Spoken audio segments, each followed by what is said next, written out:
Ladies and gentlemen, and welcome back to the official RWT Raw Wrestling Talk podcast. My name is Mike Larkin, and joining me as always is my boy DC Daniel Crimmins. Paul Morales is tending to matters tonight, so we hope to see Paul. Hi, Paul! But hi, Paul! With that being said, we wish Paul nothing but love and happiness as always. I know he's going through a lot, but brother Paul, we are here for you, and we are here with the official RWT podcast. Daniel, how are you doing tonight? Was it an epic night of Monday Night Raw? Epically shitty. We'll go through it like this because I'll be honest with you, it's very much hard. And we've said it here on the show with 2012 in the world of professional wrestling. 2025 has been a blech year for professional wrestling. It really has. And it sucks to say. And I mean, we're coming upon the end. I figured we started with this. We're coming upon the end of John Cena's career. He lost the Intercontinental Championship to Dominic at Survivor Series, and we'll go into that in a second. But are you excited? Because tonight we found out that LA Knight beat Jey Uso. Jey Uso snapped and gone nuts, and Gunther beat Solo. Are you excited for Gunther versus LA Knight in the final? You know, I don't know who to root on this. Like, on one hand, Gunther's the obvious choice. You know, could Gunther take a loss here? Yeah. Who do I think it would do absolutely more for here? LA Knight. Yeah. I think Knight needs it just a little bit more. Gunther has been getting some cheers.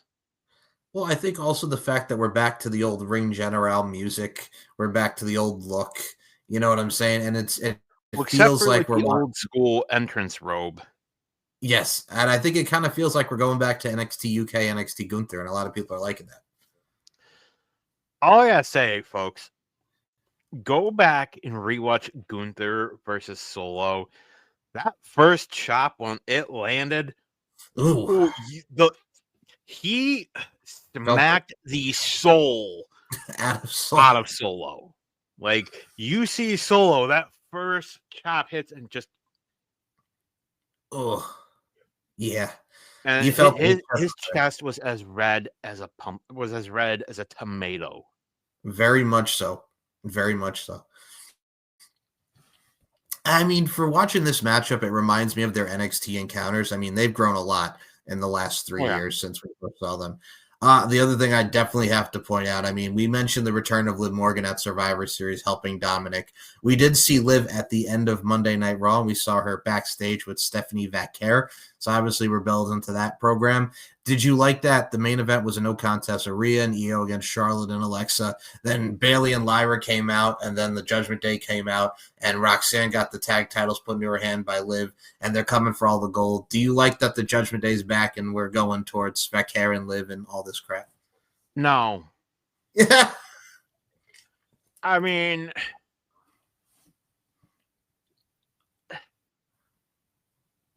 Liv coming back, same shit, you know.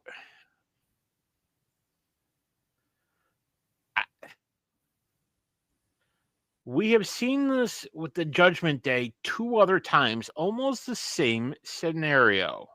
Yep. Guarantee you we're probably going to get JD and Finn as tag champs again because, hey, they can't figure out what the fuck to do with either of them. We should have split the Judgment Day a while ago. I would have loved to see Liv go against Roxanne. Exactly. And we got the other week, we got JD McDonough versus Ilya Dragunov. Great match. Fantastic. Yep. Split them up. Put Finn back in the world title picture. I would love that. I mean, he's facing Ray next week, but that's another thing that came out of it. We got that again because it looks like we're going towards Ray and Dominic, but also Logan Paul wants the Intercontinental title now. Do you like the dynamic with the Mysterios and Logan Paul now going for it for the Vision? I do. I also wonder what would have happened had Penta not gotten hurt. Oh, that's another thing that would have been amazing to see. I think he probably would have beaten the Solo when we would have got Gunther and Penta. I still think Gunther probably would have won that. Yeah, I mean, it kind of sucks because they were going to do Penta and Phoenix, the Lucha Brothers reunite against Dominic and El Grande Americano and AAA, which that sucks. That's which probably not going to happen. We're now gonna get a wow. See, people think I can only shit on Tony Khan. No, we shit on WWE too. And as much as I hate to say it, seems like it's more shitting on WWE lately. Like, even as a fan, how can you not notice it? It's like I would compare this to that episode of SpongeBob. Oh boy, where Patrick is ignoring things like the dirty diapers, and SpongeBob just going, This is the thanks I get for working overtime. Overtime! Yes. I had no idea. Yes. So, that's even more entertaining than watching wrestling. Exactly. And it's gonna get worse, people. Like, you gotta see it at this point. And am I saying that AEW is perfect? Absolutely not. But if you look at their last show, how they ended it, that's how you end a show. Right. My thing too is it's we get one of the most anticlimactic fucking War Games match. Like, Triple H is said to be a huge WCW fan and a fan of the War Games match. How can you not go back and watch some of the old ones over the years? War Games was bloody. Like, you had the Horsemen. There was one the other day I watched. I think it was yesterday. It was Sting, Lex Luger, Arn Anderson, and Ric Flair versus the NWO. That was when, where Sting came in, cleaned house, and then walked out. You remember the one? I think it was like 96. That was like 96, yeah. I remember. And the thing of it is, people, like, the issues are glaring. And it's not me saying AEW is better, because it's not. I'm very indifferent on AEW right now. Exactly. Like, they are making hand over fist. The quality of the product is going down. I hate to say it, but it is. Was it a terrible Survivor Series? No. Not necessarily. Was it great? No. But as far as Survivor, when you think of the core four, the OG four, Rumble, Mania, SummerSlam, Survivor Series. Survivor Series is one of my absolute favorite events. I always loved it. And explain to me, we get 2 War Games matches, one men's, one women's. Yep. Is it elimination style? No. Let's see. What we get one traditional Survivor Series match, not even on Survivor Series. Yes, so if you saw SmackDown, and the match wasn't bad at all, it was the MFTs against Team Sami Zayn, Nakamura, Rey Fenix, and the Guns, and Solo winds up pinning Sami, and then it leads to the return of Uncle Howdy, and the Wyatt Six lay him out, which was cool. I thought it was cool moment. It was a cool moment, but yeah, they didn't when do was that. The last time you saw the WWE Tag Team Championships defended on a PLE? Oh my God, it's been a while, probably in months. I can't even tell you, to be honest with you, Dan. And hell, before today, I forgot even who the World Tag Team Champions are. Yes, as we saw AJ Styles and Dragon Lee beat the New Day, and now they're going to face the War Raiders next week. Aren't you excited? Actually, yeah, that one is probably going to, because I'm telling you, Ivar, fucking go. They both can. It's a great match, but it's just like they're just having these matches to be the fighting champions, and it's cool. But it's like I don't want to see it go back to Finn and JD. I really don't. But it's going to. It's fucking going to. Like Paul stated it on this show, I think the last time. Mike is going to put the links to the show down below. Cheap Hop #1. So we've seen this show how many times now, Mike? It's the same thing. Yeah. I think the difference that I have with both products, because you mentioned AEW and WWE, and we're shitting more on WWE.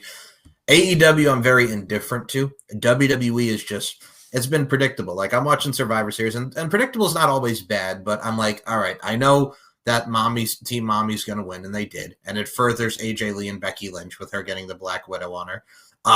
The John Cena Dominic, you knew Cena was going to do the greatest hits, and then it was going to lead to all the interference. And it was cool to see the double AA on JD and Finn and all the stuff, and him taking a Tejana bomb and a Pop Rocks. And then you get Vaquera and Nikki Bella, and I was very mad about that because Nikki Bella just turned heel. She's been losing most of her matches, but all of a sudden she's a heel and wants the title. And it was fine for what it was, but you have Stephanie win. And then the men's War Games, I mean, CM Punk and Cody were... I do think we should address... Because, see, people are giving Nikki Bella shit, saying, oh, they just turned her heel. Well, why isn't she the champion now? They should have put the... Bitch, please. No, she's supposed to be there to put her over. Exactly. And also, they're bitching because they didn't put the title on Nikki Bella. But if they had... Oh, God. If Triple H had been like, okay, you know what? Fuck it. We're going to do it. We're going to have you cheat to win. They would have shit all over that then. What they need to do is settle your fucking pride, pick up the phone, and call Brie. Okay. WWE, settle your pride and bring Nikki Bella or bring Brie back. Yeah. And I'm not saying Nikki Bella doesn't have talent, because she does. She wouldn't be where she is without some level of talent. And it just, to me, she's always excelled more when she had Brie in her corner, not necessarily as a tag team, but as just a talent. Brie doesn't want to wrestle, have her manage. Or give the people what they have been clamoring for, women's tag titles. I hear you on that. And I think what screwed up Nikki for me is because, if you remember, now with Liv Morgan back doing the Judgment Day stuff, like, they were originally going to do Liv and Nikki, but then she got hurt before the angles could really get off the ground. So they had to find Nikki Bella something to do. So they put her with Vaquer. Then they have her turn on Vaquer like she did Ronda Rousey. And then we got the match. I mean, the War Games for me, like you were mentioning for the men, I mean, you had Cody and his Punk bleeding. Poor Braun Breaker took that Doomsday device on the back of his dome piece, which was just a sick move. My God, thankfully he's okay. And I mean, the mystery man, they said, Mike Johnson reported from PW Insider, it was Austin Theory that did the super kick and the stomp. But see, here's the thing with that, Mike. Go ahead. It may have been Theory in the costume. Right. Doesn't necessarily mean it's going to be him under the reveal. Like, it's November. This was November 29th when this happened. Yep. Allegedly, Jericho's contract is up on December 31st. Right then. So it depends on how long they want to draw this out. Personally, I would love it to be somebody that can use this for the opportunity. somebody, honestly, somebody maybe from NXT, you know, everyone online and the smart money is saying Theory. And this is kind of why I almost hate the IWC, even though you and I are parts of it. Part We're of the it. good parts. Good We're the parts. good parts. Good parts. I almost feel like they have talked themselves into a corner. You know, if you think about it, WrestleMania 30, 2014, Batista yeets out Bryan Danielson from the Rumble. So it's down to Batista and Roman. People instantly start cheering the hell out of Roman. Mm-hmm. So at that moment, Roman became their guy because that's who we wanted. We started chanting for Roman. So they gave us that. They give us what we want, but then we don't want it. So what happens if it's not Theory? Is it probably Theory? Probably. There are people in NXT who I wouldn't mind seeing. People are now saying Montez Ford. I would love to see what he could do as a heel, but I don't know if I'm almost fearful that he would get overshadowed by the others. I think for me, I think that would be cool too. I think Montez has it in him to be a good heel. When it comes to Theory, I think the reason why it makes sense is because he was a part of Seth's disciples back in the day, so he has history with Seth. I think it also elevates him more, and also for the fact that we needed to do something after that god-awful way of how they explained A-Town Down Under breaking up. Just Grayson Waller's like, yeah, he's injured, we're done. And then he just went with the New Day, which has done wonders for Grayson Waller right now. But yeah, I don't know, man. Glorified manager. Glorified manager, absolutely. But that's the thing too. It's just I'm watching this Raw and they're talking about the epicness. And again, we mentioned there's nothing epic about it. The women's match that we had, was fine, like we mentioned at the main event. The one thing I do have to comment about the women, do you like how we're going towards Ivy Nile and Maxine Dupree? And did you like Maxine Dupree and Natty's little vignette of her training in the dungeon? I thought that was great. That was a great way to get her more aggressive, that being Maxine Dupree. And it's giving Ivy Nile more time to shine because that girl can go. And it makes sense because they were former teammates. And also for the same time, too, you look at it from a stance of, like you mentioned, Ivy Nile can go. We need more of the Creed brothers. I don't know where the Creed brothers are, but we need more of the Creed brothers. Like, it works. It was reported recently that Chad Gable's been seen at the PC. So, okay. Now, I think he might have something to say to El Grande Americano. I am really enjoying what they're doing with him and Dom and AAA.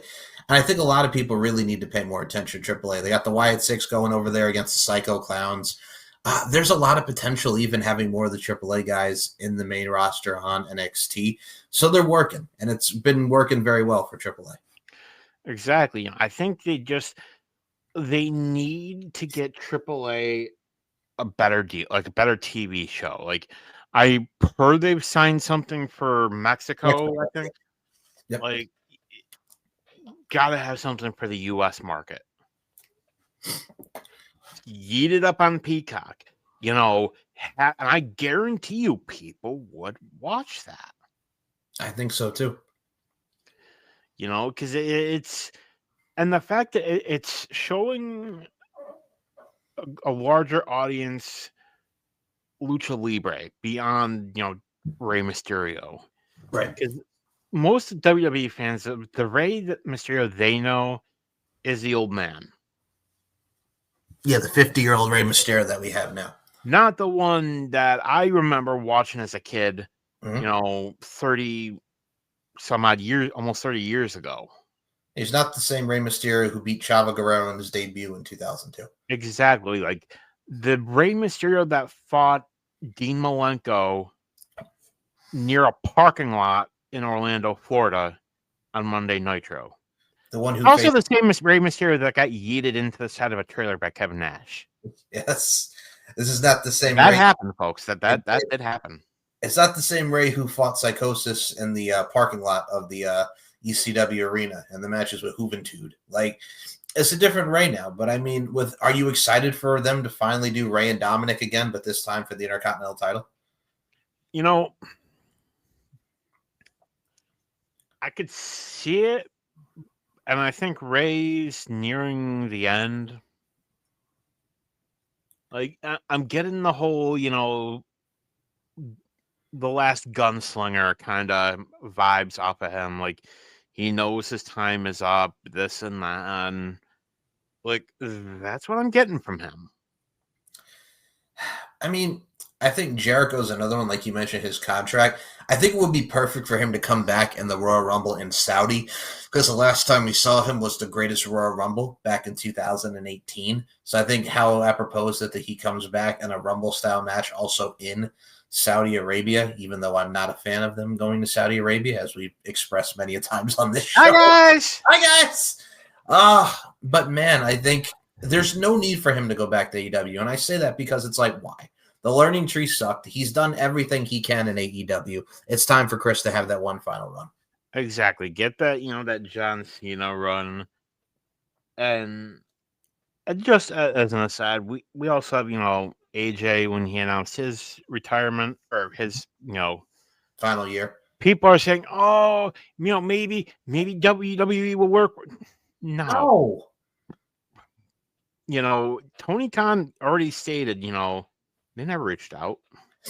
I think they'll do him and Kazarian. I think that is a TNA crossover there. Oh, yeah. Anybody in AEW? No. Because they won't reach out to AEW. But if you own the WWE, would you? No. Not at all. I would explore the notion of it. Yeah. Because see, here's the thing: would Tony really let Kenny Omega give him a one-match release just to fucking lose? No. That's part of the problem. Like, and this is why I always just tell people, like, if they didn't do it for John Cena, they're not going to do it for anybody else. Because, I don't care what people say, John Cena is the greatest of all time. I agree. I think as a kid, or as even our young adult selves, we kind of like overlooked the fact that like how good he actually was because he kept winning all the time and the Super Cena stuff. But I think you realize now like really how good John Cena was. I mean, he got a good match out of the Great Khali. He did everything that he could to make anybody he worked with look good. And he's one of the guys that just gave back to the Make-A-Wish and everything. Like he just really set the standard of what professional wrestling and the characters were.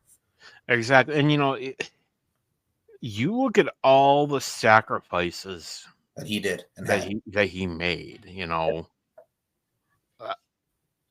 family time, a marriage, and is he perfect? No, he'll be the first one to tell you. But he is somebody who saw something, took a chance, and it paid off.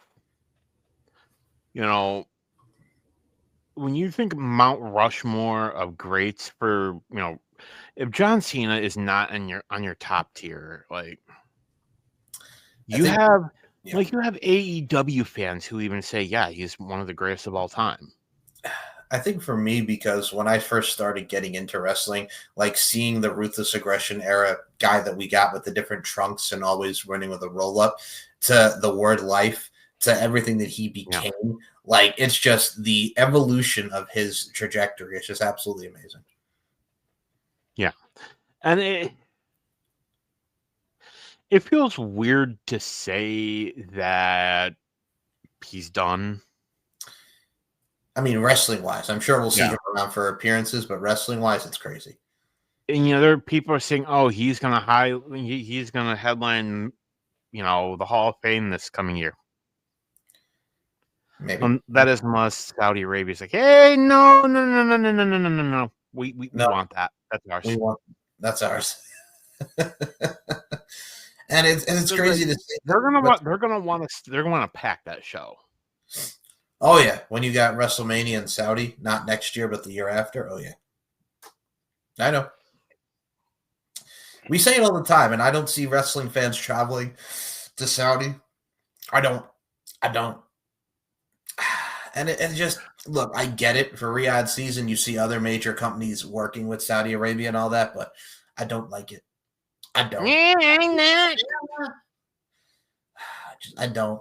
I'm sorry, and I really don't. It's not the people; it's your government. But God, no. Mike. It's also a logistical thing. Like, think about it from an American fan. You have to pay for air. You have to pay. And if you don't have a passport, you got to pay for that. If you have to pay for flights, Yep. a flight. There's very few direct flights from wherever to Riyadh, Saudi Arabia. They're just not possible. I'm actually going to look up how long it would take from where I am to. I think it's for you and I, since we're both, East Coast, it's going to be roughly around the same. I think I saw like 16 hours. Okay, so if you go from where I am to Riyadh and you're traveling by plane, it's about 20 hours. That makes sense. And there's probably layovers too. Oh, yeah. That's what I'm saying. If you go to Jeddah, it's 26. If you go to Riyadh, it's 20. So the case in point, it's not going to happen. Like, no, because that is at least several $100 round trip. Mm-hmm. Then you have hotels and tickets. Mm-hmm. And considering the most expensive WrestleMania ticket this year is $37,000.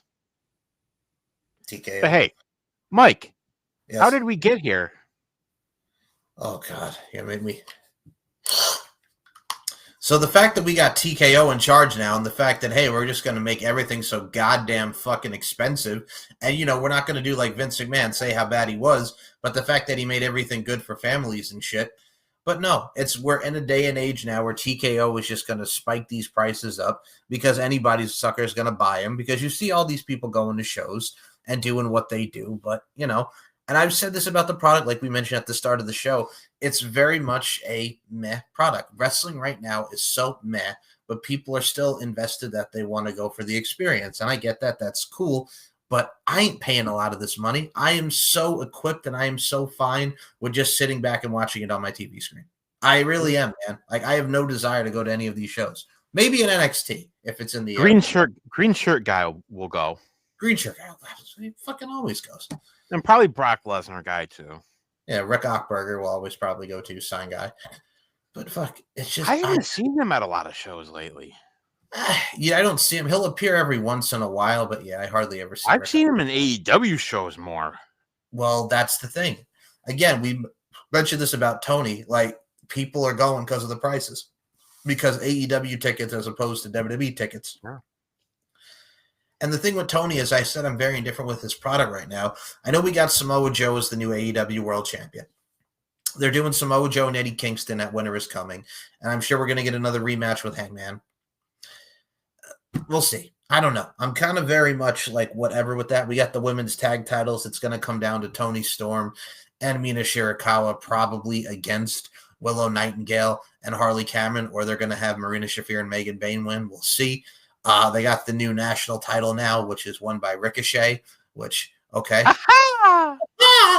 That's whatever. They're setting up Okada and Takeshita. They got the Continental Classic going. I don't know, man. I'm really just kind of inclined to see where we go because I know that pay-per-view is 2 days after Christmas. So I'm kind of intrigued just to see how they get to that point. But the thing with Tony is, we've mentioned this many a times, his booking is very, like we said about WWE, he needs to know storytelling better than what he actually does. Because there can be stories when he wants to tell them, but other than that, it's just very meh with AEW. It really is. I hate to say that, but everything with wrestling is meh right now. Even like TNA, which that killed it with friggin' Mike Santana losing the title after a month. And I wish I could say I was surprised, but dude, this was God. What the fuck? What is his name? I'm drawing a complete brain fart. No, was partners with Ethan Page. Oh, Josh Alexander. Yeah, this is Josh Alexander 2.0. Like, emotional title run, Yep. and then Loses. this. Yep. Like, Well, it's just the NXT TNA invasion. We have to have Mike Santana go after Robert Stone and Brooks Jensen and High Rise and Stax and Lexus King and all them. you know, I really want to like Brooks Jensen. I really, really do. But He's on Evolve now, yeah. like, Well, Bull Buchanan's kid. They're trying with him. They're trying with Brooks Jensen. I thought that was the other dude. Who? Like, there was Brooks Jensen. No, Josh, I was thinking of Josh Briggs. No, Josh Briggs is not related to Bull Buchanan. Brooks Jensen is. Josh Briggs, I kind of dig. Well, he's got great timing with his heel work now. He's getting booed. Like, he knows what he's doing, and it's working for him. Like, they have a nice little formula with Josh Briggs. But Brooks Jensen, like, dude, he's just plain. That's all it is. He reminds me of the dude that was a son of one of the Beverly brothers. Oh, Von Wagner. Yes. I can see that. Like, Brooks and Jensen was working. Yeah, Briggs and Jensen had everything that they were doing there. They had the comedic stuff with him and Kiana James and Fallon Henley, and then they turned him heel, then they turned him back babyface after that to get him back with Briggs, and then Briggs went apeshit on him, and then he joined the culling, and then he got immediately kicked out of the culling, and now he's on Evolve. And now he's a part of this TNA NXT invasion thing again. It's being said that WWE is exerting control over TNA now. You may as well say they own the shit. Yeah, it's like if somebody gets released from WWE and then they go to TNA, and it's like, are you really released? Are you really released? I guarantee you that's what they're doing. Yeah. I mean, we're trying to get them a TV deal. You know, the TV deal's coming. We're going to see.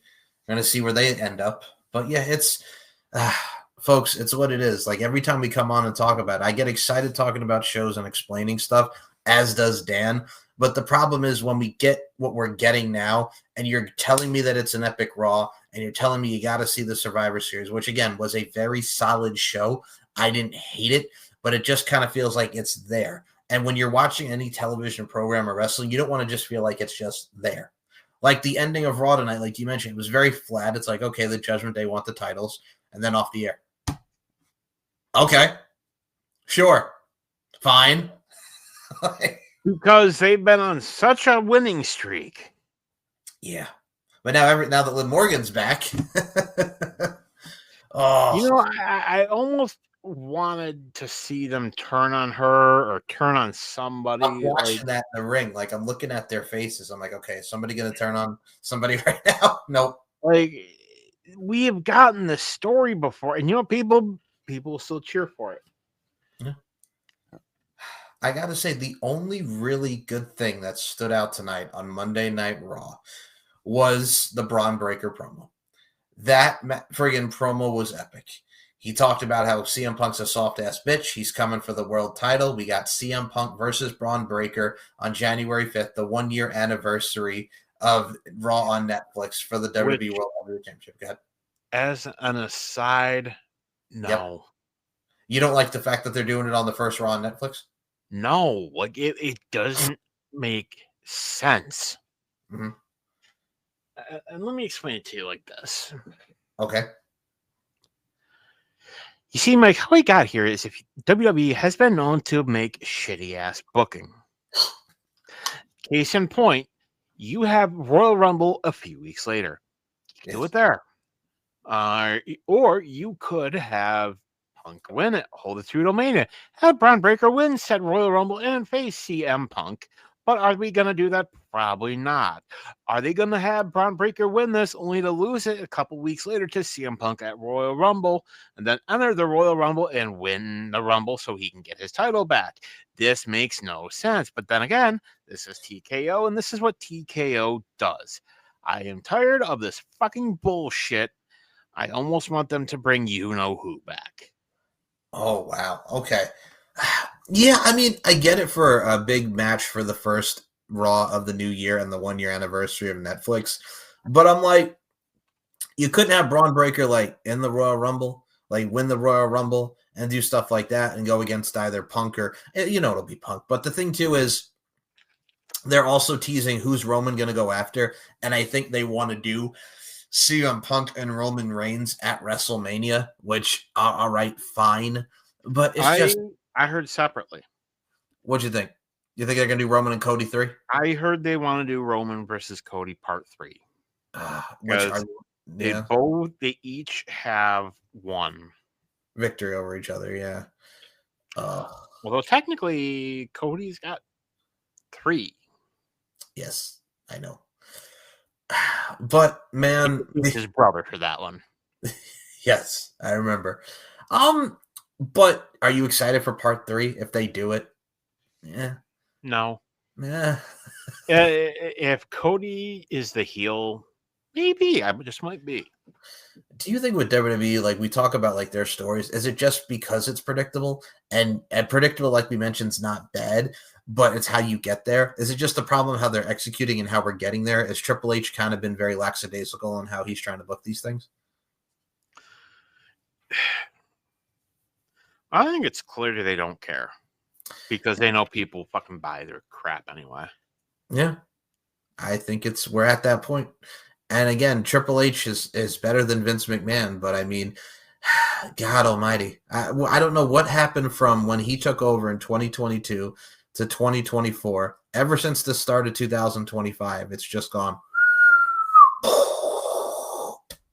I think TKO is exerting more control. I think Nick Khan is exerting more control. Oh, we'll find out more about that. Did you see who's on Impulsive this week? Nick Khan. So he's being interviewed by Logan Paul this week. He'll be on Impulsive. I'm quite curious to hear how that interview is going to go. Did you happen to see the last 2 episodes of Stephanie's show? The AJ Lee one I enjoyed just because they aired everything out.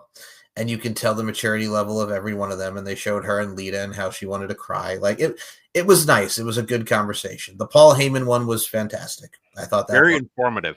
Yes. I will say this though. We mentioned this. I try to watch Taker and Michelle. I can't do it. It's hard. It's really hard. Just because Michelle just is very much just makes that show just go blah for me. I try. I think it's a fine show. It is, but it's think what made the last guy special was it was just like 2 guys just shooting the shit. Like, you're talking. Let's say you're talking with like you and I, Like you and I are. We're friends. We're talking with a buddy. It had that kind of vibe. Like it didn't seem, and I knew this was going to happen as soon as WWE took it over. Well, when you get WWE fanatics that experience, they want complete control over everything. Exactly. And there's so much more they could do, but this is WWE exerting control over Mark Calloway. Yep. And they're doing it. I think the other thing I can mention too, I want to get your thoughts on this because not only do we have Survivor Series and we had a lot of stuff at wrestling, like I said, folks, it's very blasé with how these last 2 nights of professional wrestling were. But one thing that is going to be very exciting is this weekend we have Deadline presented by NXT from San Antonio, Texas. The matches we have right now are in a rematch, Ricky Saints versus Oba Femi for the NXT Championship.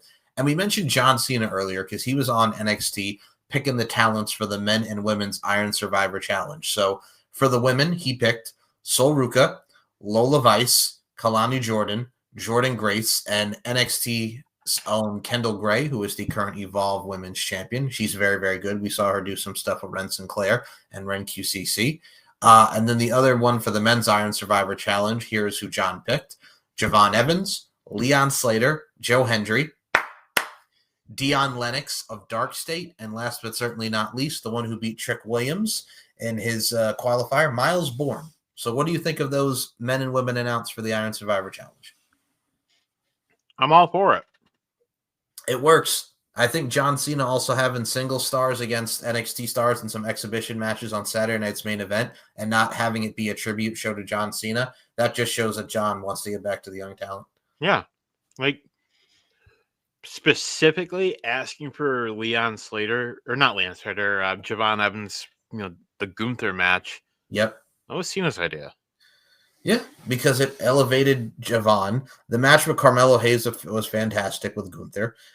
Like, they're doing a lot of good stuff with Gunther. They're doing a lot of good stuff with all these young cats. I mean, Carmelo Hayes is probably going to go back to feuding with The Miz soon, which, fine. It gives him another veteran to beat.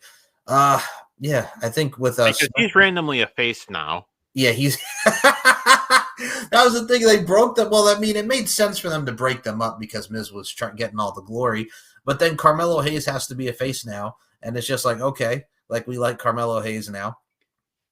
I mean, they're doing Wyatt 6 MFTs. They're doing, well, the poor women's United States Championship. I don't know what they're doing because Chelsea Green's getting laid out by Jade Cargill. And it's like, are they going to do Jade Cargill versus Chelsea Green? I don't know. It's very weird to see how that women's division's going on SmackDown right now. And I saw Michin is sticking up for BFAB, so they're going to do Jade Cargill and Michin. I don't know. I don't think they even know. I don't even know, but their women's division is all over the place right now. And I can't even I can't. I simply can't. I simply can't, Daniel. It's just all over the place. And I'm sorry, but this booking that they're doing, and Road Dogg, and SmackDown's been very meh, Road Dogg, being the co-writer now again of SmackDown. Road Dogg. That's literally what it is. Do you like Alistair? Oh, you didn't know? I asked better call somebody. Do you like that we're still... No, mama. No, not him. Not Tyrus. No, he can fuck right off. Worst NWA world champion ever. Do you like Aleister Black and Zelina and Damian Priest? I like the dark thing. But I know. They're going back to Damian Priest, which is cool. I think that they're getting the shine. Do you like the Cross and Scarlet comparisons that they're making for Aleister and Zelina? Go ahead. Don't like it. Don't like it. I mean, I'm happy for Aleister and Zelina, but this was literally Cross's thing. Yeah. This is what he was doing in NXT, like the early stages of his NXT career. I don't know, man. I don't know. I hate it. I don't know. Well, I think that really is what's really been going on is just, I don't know, man. That's the perfect summary of today's show. I don't know, man. I don't know. It really is. I hate to say it. It's just wrestling has just been so bull. My mom was even saying that. Mama Lark was watching with me. She's like, I'm watching these shows and it just feels like, I'm like, I know, this is how we all feel.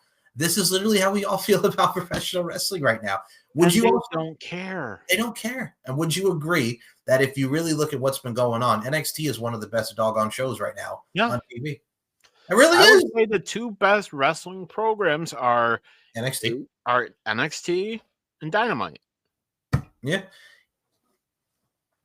And I've been very critical of AEW, but Dynamite, I mean, what they did this past week with all the matches that they did in the Continental Classic, Fletcher and Okada was awesome. Like, they did stuff that evolved with the Continental Classic. And I didn't hate what I saw. Me neither. Like, I don't see how you could. They did what they needed to do. And I wasn't bored by it. I was fine with it. He's trying. I truly believe Tony is trying, but he needs to not fumble. He needs to stay the course. Yeah. That's all he needs to do. And as far as I said this to you, I've said this to other people. Let WWE eat themselves. And they will. Yeah, because people are going to get tired of the UFC formula of like making everything so damn expensive. It's already happening. It is. They're literally turning into UFC. They're literally turning into UFC. And a lot of us just don't want to pay the money. There are a lot of people that will pay the money, but people like Dan and I don't want to pay the money because we got shit to do and we're cheap. And shit I'd rather spend my money on. Yes. Oh, now I will say this. Is it the new video game's coming out in like a month, right? Or is it coming out yet? Was it WWE 2K25? No, it'll be 26. That'll come out before Mania. Okay, fair enough. Are you excited for the new video game? No. No? Oh boy. Yeah, not even the video games are exciting you? Wow. I'm at a point with WWE where I just can't. I mean, it's better than Fight Forever. Fight Forever is still the dog shit of dog shits. That and 2K20. That and 2K20 are up there. Oh, but yeah, literally, it exalts the life out of you. Like, trying to, I mean, you can see how it kind of makes sense, but it just is like, ugh. Like, we're going back to Judgment Day, like we mentioned. We're going back to this. We're going back to that. Like, give us something new. Give us something fresh. Do something that'll make us go, oh, like something. Because I'm And just we're getting the Jey Uso, oh, I'm not good enough storyline again. But do you see him turning heel on Roman? Because I know he snapped, but what are we doing? Should he? Absolutely. Yes, but this is what we did at the beginning of the year, where he was pissed, and I don't know if I could beat Gunther. And he was like, going at Jimmy, and he's doubting himself. Now he's doubting himself again, but he's more angry than he was earlier in the year. And it's just like, all right, okay, sure, sure, fine. We've gotten the story like 3 times this year alone. Yep. We got it last year when he was the IC champion. What's next? What's this coming year going to be? The fucking tag titles again? Oh, God. Yeah, I don't know. I honestly don't know. And the sad thing is, he is so much better than this. And he has a lot that he's got. He's got the crowd behind him. He's got everything. But it's just like the way that they're booking these people now. And I don't get it. I don't get it. And he's making... The WWE are slowly making the crowd hate him. And not in a good way. And you see it online. People were so mad that he decided to yeet and during the friggin' War Games match. Were you as pissed as everybody else was, or you thought it was stupid, or you were just like, whatever? I just didn't care. Yeah, that was the thing. Like, it didn't bug me because it's just his thing. But I'm like, I wasn't upset about it like a lot of people were. I'm just like, all right, whatever. I'm with you. I'm like, whatever, sure. All right, we're gonna yeet on top of the War Game stuff. We're gonna do it. Fine. We're gonna yeet. I did think it was funny that Brock came down mid yeet and yeah, he just interrupted the mid yeet. I mean, Brock Lesnar was fine in the match too, and you saw him F5 Roman on the announce table, but Brock was just there to be Brock, and Brock and Heyman are back together, which makes. How many times has Heyman turned on him? That was my thing too. He turned on him to go to Roman Reigns 3 years ago, and now they're back. Then he briefly left Roman, and then he went back to whatever. It makes no sense. But they're boys now. They're boys again. They're randomly okay. Oh my God. I don't know, man. They are treating their fans like their fans are fucking morons. That is how they view you, folks. Well, we also mentioned Nakamura, and I love that Nakamura is back to being old Nakamura, but that literally came out of nowhere. So it's like, oh, Nakamura's a babyface now. Hey, it was like his last heel run, and people are like, oh, hey, he's a heel now. Okay. Yeah, okay, he's a heel. Fine. Sure. The Jade Cargill heel turn works because she's doing her AEW stuff, and that's cool. Is what people liked her for. Yep, and that's why a lot of people are digging what we're doing now with Jade. But yeah, I don't know, man. I don't know. Did you also think Nia Jax and Lash Legends tag team was also kind of out of the blue too? Like I felt it was, because I mean they were feuding with each other on NXT and they like got wins over each other, and then it's like, oh, we have a respect for each other now. Let's be a tag team.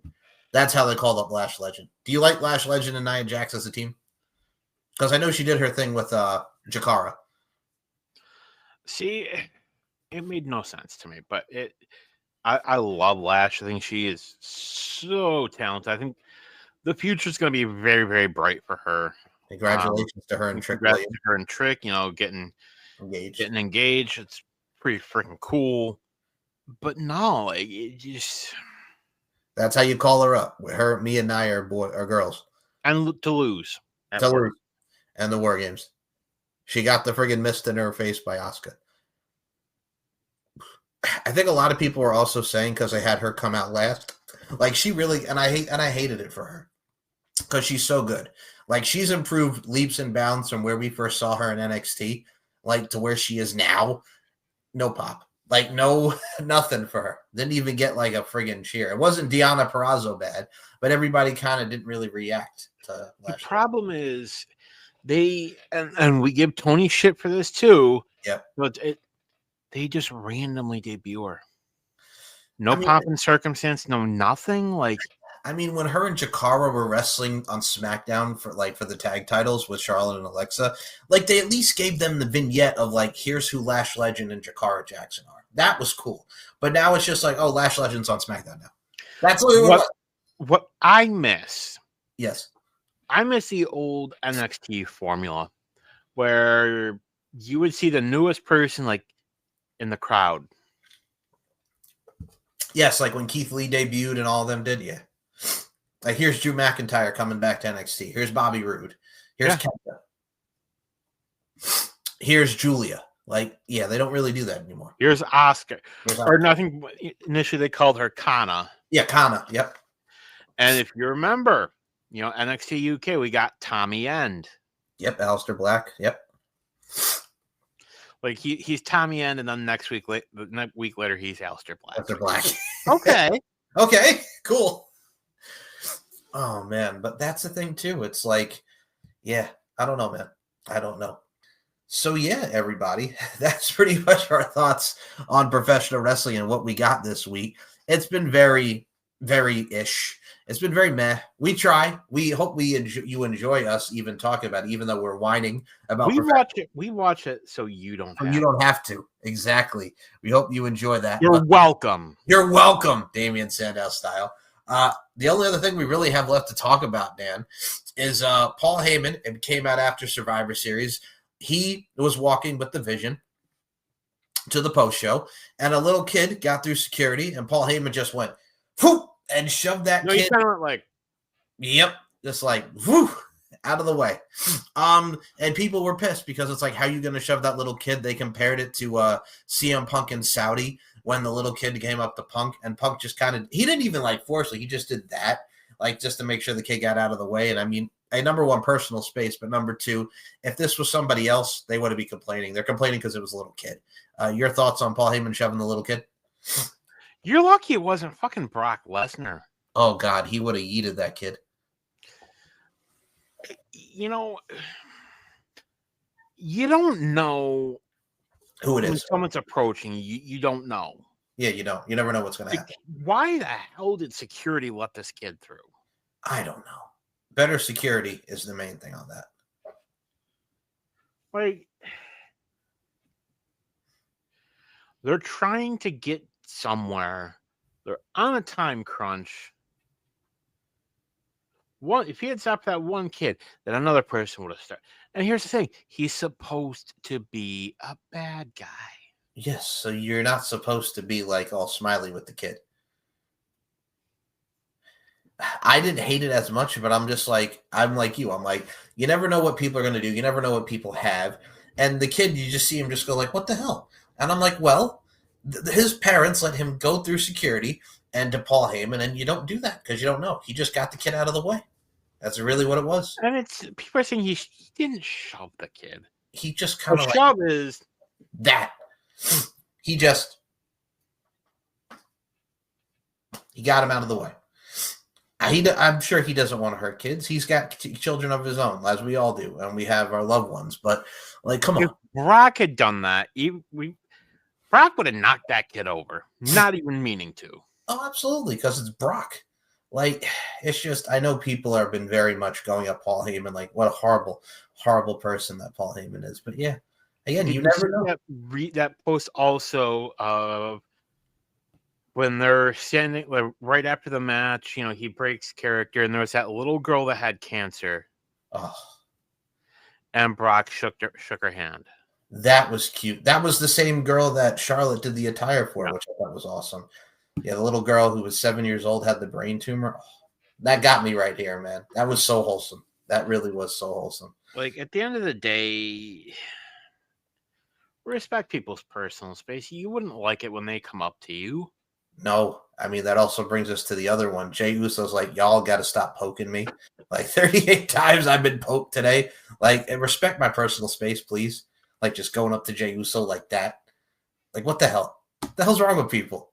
Like, you're just poking them. Just, it's Jey Uso. It's Jey Uso. It's Jey Uso. Like, why you got to be like that, people? Come on.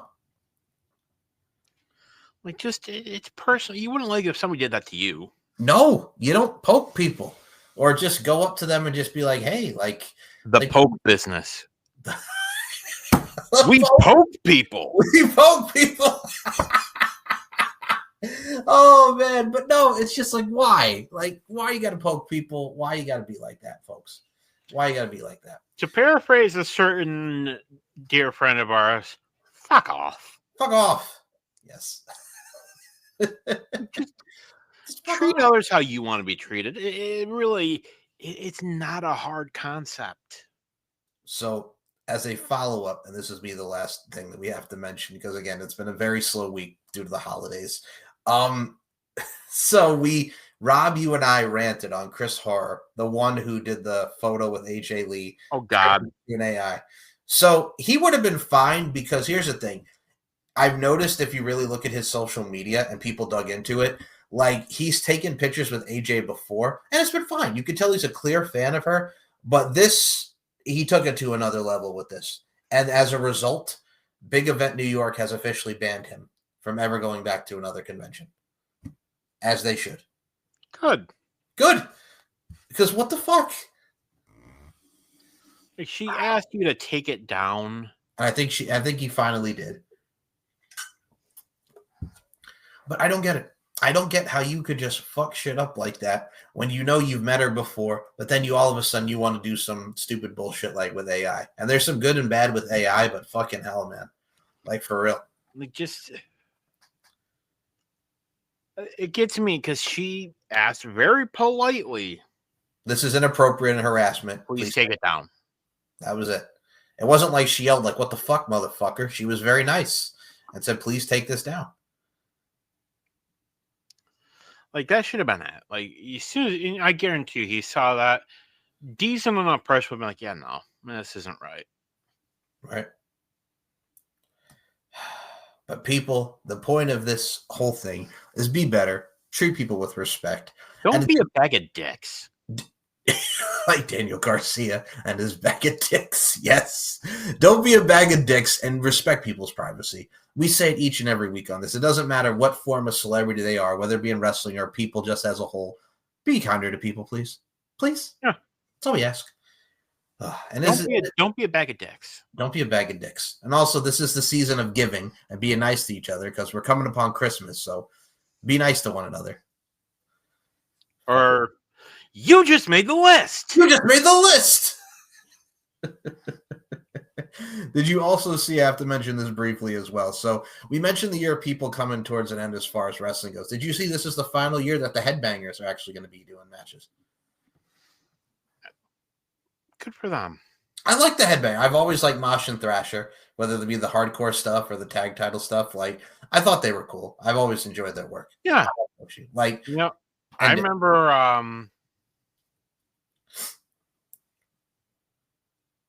what was Mosh's gimmick? Chaz or Beaver Cleavage. That one. God. And but he made it work. They both did. Yep. I love that they had that brief run a couple years ago, like that, nostalgia run. Oh, against Heath Slater and Rhino, and then they were in the tag tournament out of nowhere. Yeah, I remember that. It's like, oh, hey. Oh, hey, it's Headbangers. The Headbangers are back. I didn't know they were still wrestling. Me either. But yeah, good for them. Like, honestly, they're good dudes. I look forward to their retirement tour as well. But yeah. Dan, I think that's really all that we have, man. Like, I mean, we've covered AEW. We've discussed TNA and wrestling as a whole. But yeah, let's see where the world of wrestling treats us the next time that you're going to see a show. We mentioned NXT Deadline. And then we have Saturday night's main event with John Cena against either LA Knight or Gunther. We have World's End, which is going to air 2 days after Christmas for AEW. And yeah, so we have some weeks of wrestling to come, and it's holiday season, so it's probably going to be very meh because we got to get ready for the holidays. The holidays are coming. The holidays are coming as the commercials go. Y'all better be subscribing. Y'all better be subscribing. Dan, before we close this thing out, where can we follow you on the socials? The floor is yours. Maggle's going to put the links down below. There's a pundit. There's a TSK. There's this. There's Uncaged coming back. I do a lot of shit. Mm-hmm. You never know where you'll find me. Maybe I'll pop up on one of his other shows. Maybe I'll pop up on Maxwell's. Who knows? Well, the links will be in the description, and thank you, because our episode of the Pile Driver Pundit is up. Go to Dan's YouTube channel to check it out. Check out Max Wrestling. We did promo series where it was myself and Stevie Nicks, not that Stevie Nicks, against Moses Marquez and Daniel Crimmins for the Max World Tag Team titles. We won. I will not concede defeat. But it was good. It was. We didn't lose. We won. We won by a large margin. Okay, Donald. Thank you. You're fired. You're fired. So check out promo series. Check out the Uncaged first 5 seasons. Dan and I will be back, like Daniel mentioned. After the holidays, we'll go into season 6. Our first episode is going to be looking at NXT 2.0, the now going to be 4-year anniversary of it, and then Shawn Michaels' transition of booking NXT to what we have now. We're also going to be covering a lot of stuff from watching Paul Morales. The 3 of us are going to watch AWA. Moses Marquez, you and I are going to watch Bash at the Beach 2000. It's going to be a fun season. Go back and watch all 5 seasons. Check out the RWT podcast with myself, Dan, and Paul Morales, who Paul will be back in our next show. You can check out Deep Into the Heart of Wrestling with myself, Nikla, and Rob, where our newest show will be coming out as well, where we reviewed Survivor Series, much like Dan and I discussed in this forum. We are going to have the Stephen Mike Show as well. We got Pop Culture. We got LFC. We got a whole lot of, so subscribe to the S&M Network shows. And if you want to follow me, it's SM Show 1 and MCL92 on Twitter, Larkin_92 and MLarkinMB on the Instagram front. So go out of your way and subscribe to each and every one of us. And that has been the official RWT podcast. So for Daniel Crimmins, no, we won't. So for Daniel Crimmins, my name is Mike Larkin. We watch wrestling, so you don't have to. I hope that you enjoyed what we discussed, even though we feel very meh about professional wrestling right now. Hopefully it gets better. We got this is the final month of 2025. Hopefully let's make it a good one. I'm trying to be optimistic. Give us something. Give us something. We're trying to be optimistic, because then we'll just be sitting like this the entire fucking show. You know, things in the world aren't really all that good right now. We need an escape, please. Like, can you give us something? Like something that's a return? You're taking Cena away from us. Yep. We're losing AJ next year. Like, we're losing our joy. we kind of are. Back. Nick Khan, don't be thieves of joy. Don't be thieves of joy. Like it. Something. Anything. It's so funny. And I'll mention, there was an Undertaker coming out and just choke slamming a dude. Like we got that on NXT. He choke slammed Trick Williams. I was excited. He choke slammed Trick Williams. That was great. Oh, you know what it is? Have the Godfather come out as Papa Shango again. I'm sure he'd be down to do that. Like, give us something. Oh God, it's give us a rained up backstage segment of Ron Simmons just looking and just saying, "Damn, damn." Give us something. I think the other thing I'll mention is, like, I get Bayley and Lyra getting in the mix at the end, but it's like, what happened to the fact that she was schizo, but Lyra's just kind of like, oh, you know what? I guess she has her good and bad days. And I'm like, that kind of just went off the way. Like, we don't even. They kind of like went nowhere with Bayley being schizo. Like, that's the thing. Like, they started and then like, she's fine. She's fine. She's fine. Well, no, she's not fine, but it's like you never know. But it's just like. She was like maybe going to be with Lyra, maybe not going to be with Lyra, but all right, we're a team now.